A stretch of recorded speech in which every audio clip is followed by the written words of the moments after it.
हिमालय के ऊंचे पहाड़ों में तिब्बत के मानसरोवर झील के पास एक छोटी सी धारा जन्म लेती है। यही सिंधु नदी की शुरुआत है। यह ठंडी, शांत और पवित्र जलधारा अपनी लंबी यात्रा शुरू करती है। तिब्बत से निकलकर यह नदी भारत के लद्दाख क्षेत्र में प्रवेश करती है। यहाँ यह ऊंचे ऊंचे पहाड़ों और ठंडे रेगिस्तान के बीच बहती है। लेह और लद्दाख की घाटियां इसकी सुंदरता को और बढ़ा देती हैं। लद्दाख को पार करने के बाद सिंधु नदी पाकिस्तान में प्रवेश करती है और यहाँ इसका असली विस्तार शुरू होता है। यह धीरे धीरे एक विशाल और शक्तिशाली नदी बन जाती है। सिंधु नदी के किनारे कई महत्वपूर्ण शहर बसे हैं।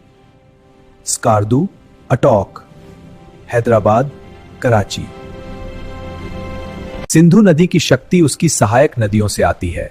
झेलम, चिनाब, रावी, ब्यास, सतलुज, इन्हीं 5 नदियों से बना है पंजाब 5 नदियों की भूमि। पाकिस्तान में यह नदी एक विशाल मैदान बनाती है जिसे सिंधु का मैदान कहते हैं। यहाँ खेती, सभ्यता और जीवन पूरी तरह इस नदी पर निर्भर है।